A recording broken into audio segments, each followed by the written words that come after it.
Hello friends, मैं हूं आमिर और मैं पढ़ा रहा हूं आपको मैथमेटिक्स। पिछले वीडियो में मैंने आपको बीपीटी के बारे में बताया था। आज मैं आपको पढ़ाऊंगा बीपीटी का कन्वर्स, मतलब कन्वर्स ऑफ थेल्स थ्योरम, क्योंकि बीपीटी को हम थेल्स थ्योरम भी कहते हैं। थोड़ा सा पहले हम ये देख लेते हैं कि थेल्स थ्योरम ने हमने क्या सीखा था। थेल्स थ्योरम ये कहती है कि अगर किसी ट्राइंगल ए बी सी में कोई एक line segment X Y B C के पैरेलल हो, तब ये लाइन सेगमेंट इस ट्राइंगल की दोनों साइड्स को सेम रेशो में डिवाइड करता है। मतलब क्या है, थेल्स थ्योरम ने ये कहा था कि अगर ये लाइन सेगमेंट एक्स वाई और ये वाली साइड बी सी पैरेलल हो, तब A X upon X B किसके इक्वल होगा, A Y upon Y C के इक्वल होगा, A Y upon Y C के इक्वल होगा।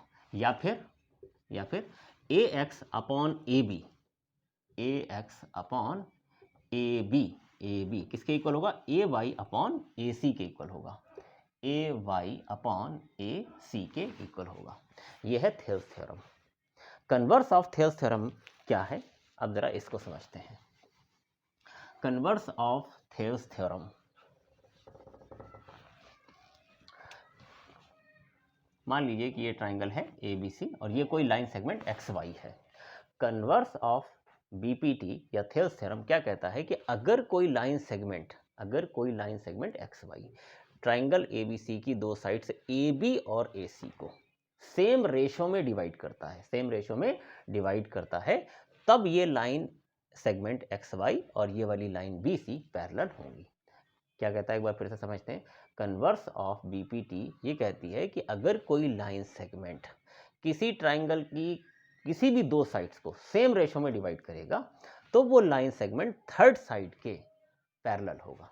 मतलब सपोज मान लेते हैं कि ये वाली जो लाइन सेगमेंट एक्स वाई है वो ए बी और ए सी को सेम रेशो में डिवाइड कर रहा है। मतलब ए एक्स और एक्स बी जो है, ए एक्स और एक्स बी का जो रेशो है वो किसके इक्वल है, ए वाई और वाई सी के इक्वल है, ए वाई और वाई सी के रेशो के इक्वल है। अगर ऐसा गिवन है तब क्या होगा, ये वाला जो लाइन सेगमेंट एक्स वाई है ये थर्ड साइड बी सी के पैरेलल होगा। तो X Y parallel to B C.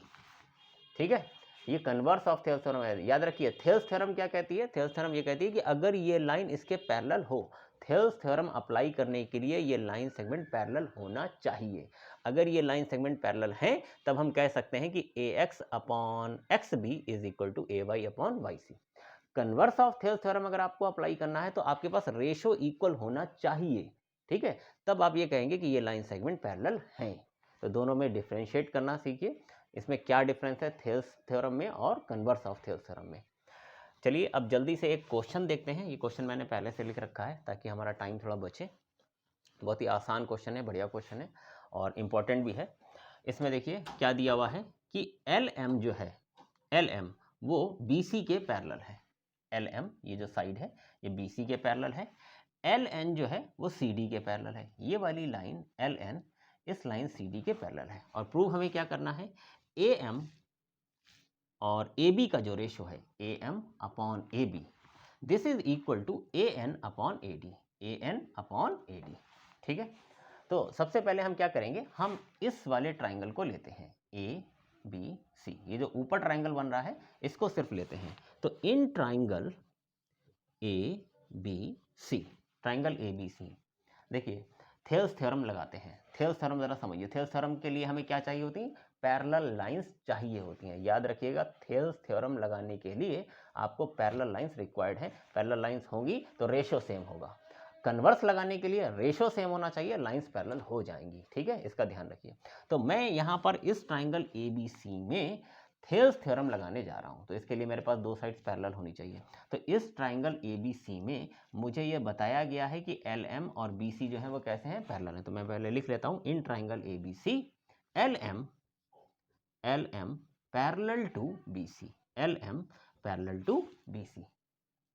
तो अगर ये लाइन एल एम और ये लाइन बी सी पैरेलल है, देन बाय थेल्स थ्योरम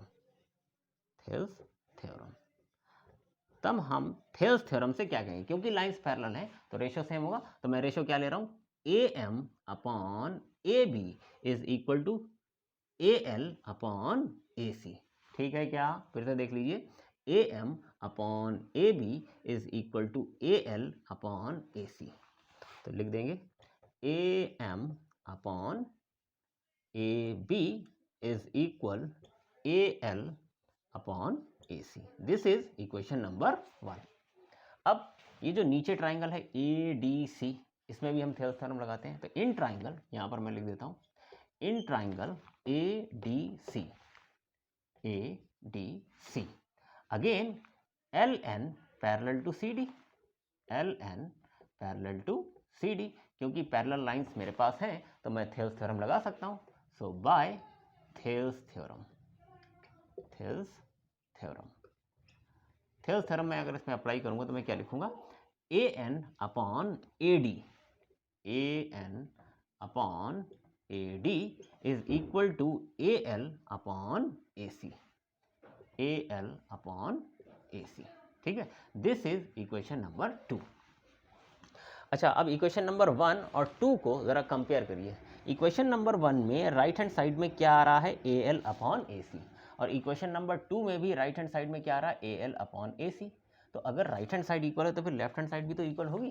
तो हम डायरेक्ट लिख सकते हैं कि फ्रॉम इक्वेशन 1 एंड 2, यहाँ पर लिख देता हूँ, देयरफॉर फ्रॉम इक्वेशन 1 एंड 2, अगर AL upon AC AN upon AD के इक्वल है और यहाँ पर AL upon AC AM upon MB के इक्वल है, तो ये AM अपॉन MB और AN अपॉन AD तो इक्वल होंगे। तो मैं डायरेक्ट लिख दूंगा from equation 1 and 2, AM upon AB is equal to AN upon AD। Proved.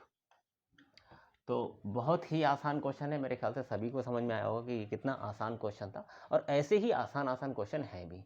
मैं पहले भी अपने वीडियो में कह चुका हूँ कि ट्राइंगल चैप्टर में NCERT की जहाँ तक बात करूँ तो सिर्फ 2 से 3 क्वेश्चन ऐसे हैं जिनमें थोड़ा सा आपको सोचने की ज़रूरत पड़ेगी, अदरवाइज बाकी सारे क्वेश्चन, सब सारे के सारे क्वेश्चन बस इतने ही आसान हैं।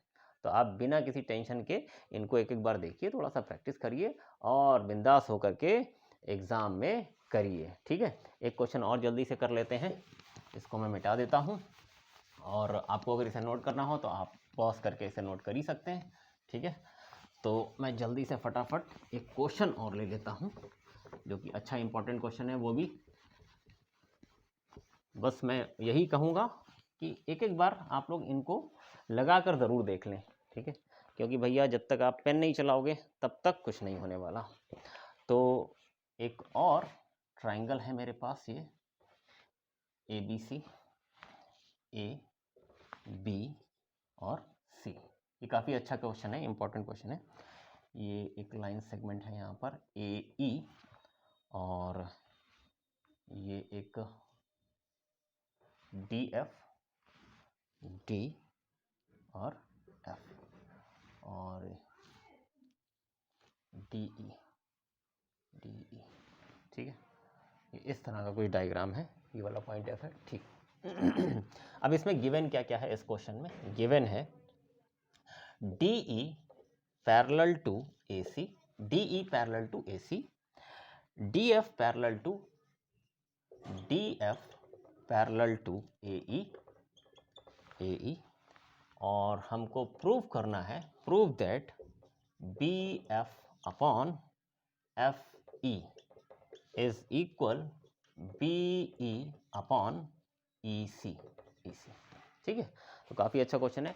पहले जो गिवन है, जो लाइंस पैरेलल गिवन है, उनको मार्क कर लेते हैं। देखिए DE और AC पैरेलल हैं, तो कहाँ है DE, ये रहा DE, और ये रहा AC। ठीक है, DE और AC ये दोनों लाइंस पैरेलल हैं, एरो बना लिया, थोड़ा ध्यान रहेगा। और DF AE के पैरेलल है, तो DF और AE, तो इनको उल्टा एरो बना देते हैं, ये वाली लाइन और ये वाली लाइन पैरेलल है, थोड़ा सा ध्यान रहेगा। ठीक है, अब हमको लाना क्या है, BF upon FE, BF upon FE ये किसके इक्वल आना चाहिए, BE अपॉन EC के इक्वल होना चाहिए। चलिए ठीक है, कोई नहीं। तो पहले तो आप ये देखो कि BF अपॉन FE अगर मुझे लेना है तो मुझे कौन सा ट्राइंगल उठाना होगा। तो देखिए BF अपॉन FE मतलब कि ये ट्राइंगल मैं इतना उठा सकता हूँ। ठीक है, और अगर इसको मैं ले रहा हूँ तो इसमें मुझे थेल्स थ्योरम लगाने के लिए दो साइड्स पैरेलल चाहिए। तो क्या इसमें दो साइड्स मुझे पैरेलल मिल जाएंगी BEA में? तो मिल जाएंगी, क्योंकि मुझे DF और AE गिवन है। तो हम पहले यही वाला ट्राइंगल उठा लेते हैं। कौन सा? ABE। तो इन ट्राइंगल ABE अगर थेल्स थ्योरम लगाना है तो क्या रिक्वायरमेंट होती है? मैं फिर से बोल रहा हूँ, थेल्स थ्योरम लगाने के लिए, अप्लाई करने के लिए मेरे पास कोई दो साइड्स पैरेलल होनी चाहिए, है ना। मतलब एक साइड पैरेलल होनी चाहिए, एक ट्राइंगल की एक साइड, और उसके पैरेलल एक लाइन सेगमेंट होना चाहिए। ठीक, तो अगर मैं इस ट्राइंगल ABE को देखूं तो मेरे पास DF और AE पैरेलल हैं। तो मैं पहले लिख दूंगा कि DF since DF parallel to AE, क्योंकि ये दोनों पैरेलल हैं तो हम यहाँ पर थेल्स थ्योरम लगा सकते हैं। सो बाय थेल्स थ्योरम लगाइए थेल्स थ्योरम। तो अपने को तो क्या चाहिए? BF/FE चाहिए। तो अगर मैं यहाँ पर थेल्स थ्योरम, थोड़ी देर के लिए आप क्या करें, अगर कन्फ्यूजन हो रहा तो आप थोड़ी देर के लिए इसको मिटा देते हैं, ठीक है, क्योंकि इसकी तो कोई ज़रूरत है नहीं मुझे, इसको मिटा दीजिए। अब ये वाली साइड और ये वाली साइड पैरेलल है। ठीक, डायग्राम मेरा थोड़ा अच्छा नहीं बना है, पैरेलल दिख नहीं रही है ये लाइन, है, थोड़ा सा पैरेलल कर लेते हैं, यहाँ पर कर लेते हैं, अब ठीक है। ठीक, तो मुझे क्या चाहिए है? मुझे चाहिए है BF/FE। तो BF/FE, इस पर थेल्स थ्योरम लगा रहे हैं, तो BF/FE किसके इक्वल आएगा बताइए? थेल्स थ्योरम अप्लाई करेंगे तो BF/FE किसके इक्वल आएगा? BD/DA के इक्वल आएगा। ठीक है, BD/DA के इक्वल आ गया। This is equation number 1। अब वो जो लाइन मिटाई थी उसे वापस बना लेते हैं भैया, है ना, उसकी तो ज़रूरत है। और ये एरो इधर था। अब देखिए, अब मुझे राइट हैंड साइड में क्या लाना है? राइट हैंड साइड में मुझे लाना है BE/EC। तो BE/EC, तो अगर मुझे BE/EC चाहिए तो मुझे फिर ये पूरा ट्राइंगल लेना होगा। तो मैं इस बार ट्राइंगल ले रहा हूँ ABC, पूरा ट्राइंगल ले रहा हूँ, इन ट्राइंगल ABC। अगर मैं इस ट्राइंगल ABC में थेल्स लगाना चाहता हूँ तो फिर से मुझे दो लाइंस पैरेलल तो चाहिए होंगी। तो इसमें अगर आपको थेल्स थ्योरम लगाना है इस वाले ट्राइंगल में, तो अगर हम देखें तो दो लाइंस मुझे पैरेलल चाहिए। तो ये वाली लाइन AC और ये वाली लाइन DE, ये पैरेलल है। ठीक है, चाहो तो आप इसे थोड़ी देर के लिए मिटा लो, अगर कोई कंफ्यूजन है बाद में फिर बना देंगे। तो देखिए, ये लाइन और ये लाइन पैरेलल है। तो पहले जो लाइंस पैरेलल हैं वो यहाँ पर आप लिख दीजिए। कौन कौन पैरेलल है? Since DE parallel to AC, since DE parallel to AC, DE और AC पैरेलल है तो हम इस पर थेल्स थ्योरम लगाएंगे। और मुझे चाहिए क्या है? मुझे क्या चाहिए? मुझे चाहिए है BE/AC। ठीक है, तो मैं लिख रहा हूँ BE/AC। तो थेल्स थ्योरम अप्लाई करिए और देखिए कि BE/EC किसके इक्वल आएगा? तो BE/AC इक्वल किसके आएगा? BD/DA के इक्वल आएगा, है ना, BD/DA। This is equation number 2। अब तो आपको लग ही रहा प्रूव हो गया, क्योंकि इसकी राइट हैंड साइड क्या है? BD/DA। इसकी वैल्यू कितनी आई है? ये भी BD/DA आई है। तो हम कह सकते हैं कि from equation 1 and 2 BF/FE is equal to BE/AC। Proved.